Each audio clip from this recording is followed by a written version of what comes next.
there's a big focus on her love story with a guy who literally stalks her. Yeah. Weird. Starring in a $370 million Disney movie used to come with certain expectations. Fame, applause, maybe even a few award nominations. But Rachel Zegler managed to unlock a new achievement, becoming the lead in the most awkward box office faceplant Disney's had in years. What should have been a fairy tale ending has spiraled into an uncomfortable lesson in Hollywood misfires, bad PR, and the perils of forgetting your audience while promoting a children's movie.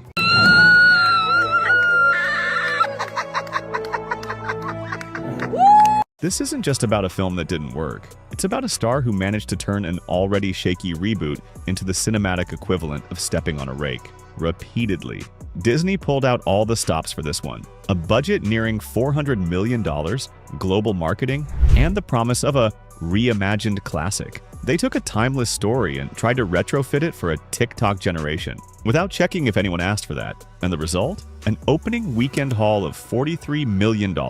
By weekend 2, it crashed to $14.2 million, a drop steeper than the Queen's fall off a cliff. You know it's bad when entire theaters start looking like vacant Airbnb listings. People weren't just skipping the movie, they were posting photos of completely empty rows as if trying to warn others like a cinematic ghost town. And just in case that wasn't enough salt in the popcorn, Snow White's IMDB score nosedived to a brutal 1.5. For reference, that's below Cats, not the animal, the movie. Disney has had flops before, but this one came wrapped in satin and dipped in press tour controversy. When your $370 million gamble gets outpaced by movies with half the budget and none of the palace drama, it starts to feel less like an experiment and more like a warning label. Reboots may cause nausea and career turbulence. If Snow White had a villain in this retelling, it wasn't the evil queen. It was the lead actress's press appearances. Rachel Zegler didn't just distance herself from the original film, she launched a full scorched earth campaign against it. It's no longer 1937,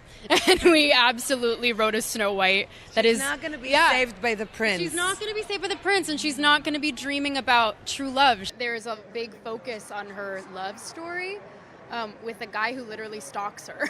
Yeah. Weird. According to her, the 1937 classic was weird. The prince was a stalker, and Snow White herself? Basically a damsel in distress in dire need of a feminist rewrite. Not that anyone asked for it. And look, it's fine to modernize a fairy tale. It's even fine to critique the source material.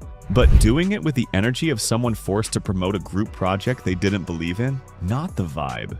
Worse, Zegler managed to alienate large swaths of the audience by dragging the original while simultaneously telling certain groups to save their money and not watch. Now that's one way to ensure low ticket sales. Personally disinviting your paying customers. It takes a special kind of press tour to turn public anticipation into active boycott. Zegler wasn't just promoting a film. She was holding a public TED Talk on how not to do PR 101. And the irony? Her most viral moments weren't scenes from the movie, they were interviews of her explaining why she kind of wished the movie was different. And then there's the tension behind the scenes. Just when you thought the drama might plateau, enter Gal Gadot, playing the evil queen, and allegedly stepping into real-life villain territory. Zegler, according to some reports, made several passive-aggressive remarks, including one where she essentially dismissed Gadot as a pageant queen in costume. But the moment that lit up social media came when Zegler posted a thank you message to the cast and crew, conspicuously leaving out Gal. It was so glaring, it felt like a deliberate swipe.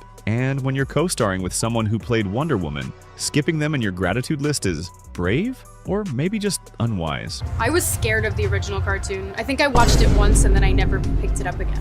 Like, I'm being so serious. I watched it once and then I went on the ride in Disney World, which was called Snow White's Scary Adventures. The alleged feud became so intense that Disney reportedly had to increase security for Gal Gadot. Because nothing says magical family film like behind-the-scenes tension, so spicy it needs a bodyguard. And look, maybe it was all a coincidence. Maybe it was just a PR misunderstanding. Or maybe, just maybe, someone forgot that shade doesn't go with tiaras. With the movie tanking and interviews trending for all the wrong reasons, Disney seemed to realize they weren't just selling a film anymore, they were fighting off a PR wildfire. Their response: assigning Rachel Zegler a professional social media manager. Because when your lead actor starts going viral more for off-screen drama than actual acting, you don't need a PR team, you need a crisis hotline. And then came the apology. Or, well, the thing that resembled an apology. It felt like it had been drafted by Disney Legal, had edited by PR, and approved by someone who hadn't actually watched the interviews. You know, the original cartoon came out in 1937, and very evidently so. There's a big focus on her love story with a guy who literally stalks her. Yeah. Weird. Super weird. So we didn't do that this time. Fans immediately picked up on the fact that it read more like damage control than a genuine my bad. But the real plot twist? The career consequences. Zegler was allegedly lined up to voice a character in Toy Story 5. Until she wasn't. Her name reportedly vanished from a potential Pirates reboot. A planned horror trilogy? Suddenly not so loud about it anymore, studios weren't just backing away. They were pulling a full Disney vault move. Lock it up, throw away the key, and pretend it never existed. In Hollywood, one bad PR cycle might be survivable. But when your brand becomes the girl who tanked Disney, you're no longer a risk. You're a cautionary tale. It's not that studios are being petty, they're just allergic to box office kryptonite. By this point, the story had taken on a life of its own. Snow White wasn't just a flop, it became internet shorthand for every misguided reboot and tone-deaf PR tour rolled into one. People weren't quoting lines from the movie, they were quoting Rachel Zegler interviews like they were stand-up routines. Her declaration that the role was life-changing got memed into oblivion. Sure, it changed her life, just maybe not in the fairy tale direction she was expecting. It became a paradox. The more she explained her choices, the more confused everyone got. Even fans who wanted to defend her found themselves quietly muting notifications. There's a difference between being outspoken and being out of touch. Zegler didn't just toe the line, she tap-danced past it in ruby red boots with jazz hands.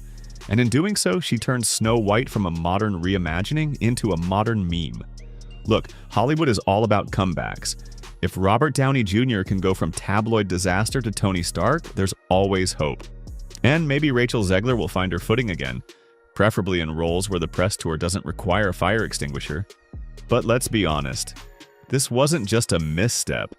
It was a masterclass in how to alienate your base, upset your co-stars, and confuse your audience in record time. All while wearing the crown of a character literally named after innocence. So what do you think? Was this just a rocky chapter in a rising star's career? Or has Rachel Zegler officially been typecast as the cautionary tale of 2025? Let us know below.